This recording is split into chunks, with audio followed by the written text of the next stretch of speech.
It's a great pleasure and privilege to be asked to say a few very short words, and I promise you they will be as short as I could get onto 2 pages. Anyway, it is a great honour, again, to give you these few words before we get down to the really serious business, which is having lunch and conversation. That's what it's all about. Now, it's only too easy on these occasions to lapse into what I call sentimental nostalgia for a utopian past, which often tends to be rose-tinted memory of actual events, or even worse, and normally the invention of new mythologies. Now, in the case of the Pippard years at Clare Hall, however, that was a genuine academic utopia, which those of us around the table who were privileged to be here at the time remember with tremendous real affection and enormous gratitude to the founders for a spectacular vision which was then to be implemented by the fellows, in particular led by Brian, Charlotte and the family. They were all part of the whole.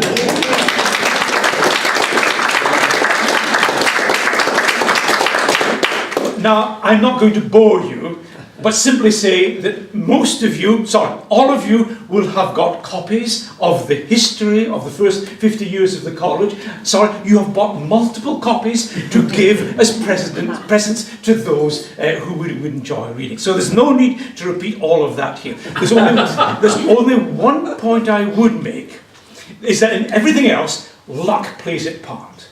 And the luck of Clare Hall was that it was founded at a time when it had everything going in its favour. In other words, there was a need for colleges of this type to accommodate all the things that we know were needed. Secondly, the flow of government money into the academic sector was growing at 5% compound interest per year from 1955 to 1970, after which things got a wee bit more difficult, as we all remember. And also, the effects of the war were beginning to be something in the past, and British industry was flourishing, so it was possible to get the extra resource. That's never happened since. Clare Hall was founded in the middle of all of that.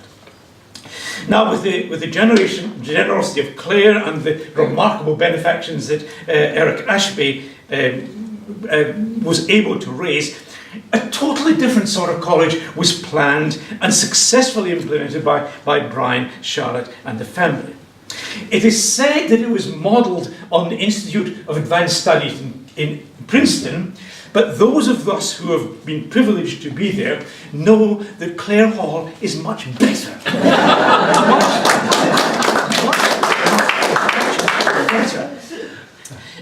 We welcomed the fact that we were known in Cambridge as the family college. In other colleges, we were the family college. We said, we are the family college.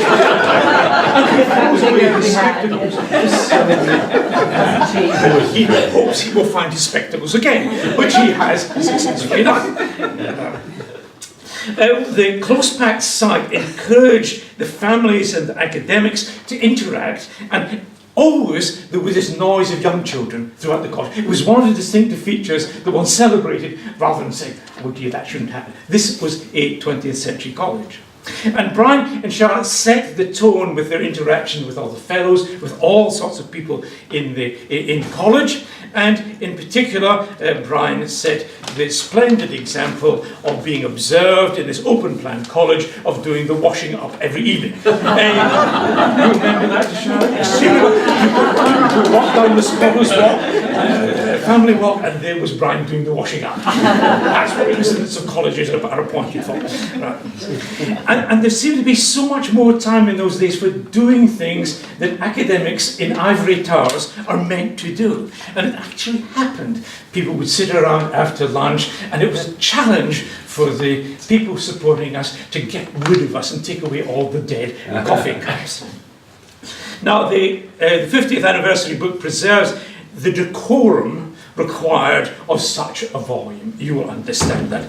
And it's now your chance to recall all the bits that your puritanical editors did not see fit to print. And there are quite a number of the more exciting things you'll want to remember. I will give you just 3 examples. There was the case of the visiting fellow from Eastern Europe who turned out to be a KGB informer. You remember this? That's right. There was the excessive exuberance of the manageress on Parker's piece that some of us might remember. And then there was the other fellow of the college who went on to another university and kept KGB-like files on all student protesters. Well, you may wish to reflect on some of these. I had many more to it. I'm going to close with my own one, which Charlotte, I hope, remembers as well as I do. After Radu Lupu won the 1969 Leeds piano competition, he was scheduled to give his London debut at the Queen Elizabeth Hall. And it was arranged he would give a trial performance in the Senate House. So that was it. Now, I'd met Radu and become friends with Radu Lupu in Moscow when I was there for a year. And so I said, oh, well, in that case, come, I will give you lunch. Right? I would cook lunch myself. But he turned up with a large party. As you might have. So, in my tiny flat 16, which is seriously tiny, I prepared one of my pièces de résistance. That is lièvre à la royale, which involved a very large jugged hare, 24 cloves of garlic, and 2 bottles of red wine to begin with. And you put all of this together, and it's really, truly delicious. Now, Brian happened to be aware of the time when this was going to happen, and so Charlotte, realising it would be a challenge to get the 12 to 15 people into my one-person flat, said, well, why don't you have it in the lounge? It's very vivid. Number one. So it all went very well, and all the cooking was going on tremendously. And then, by accident, the door of my flat closed with the key inside. So we had this wonderful lièvre à la royale bubbling away happily, totally inaccessible to get in. Being Saturday, there were no staff, there were no spare keys, there was nothing one could do. Well, this is where Charlotte's genius came in. She just came out and said, she gave me a hammer and said, good luck. Right, this then involved me breaking the window into the bathroom, you know, the flats on the second level, then climbing onto the balustrade, and then getting in through the window to get in. It was quite exciting. But the hair was delicious.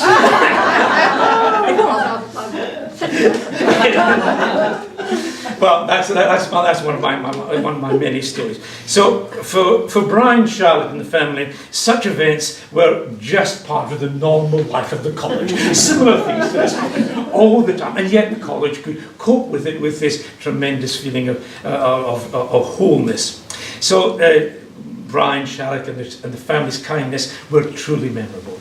So these few words of mine are simply designed to encourage the flow of conversation of all the things that you remember, the great things, the funny things, and everything else, and also to raise our glasses to Charlotte, the memory of Brian, and to the girls, Corin and Deborah and Ellie. To the Pippards.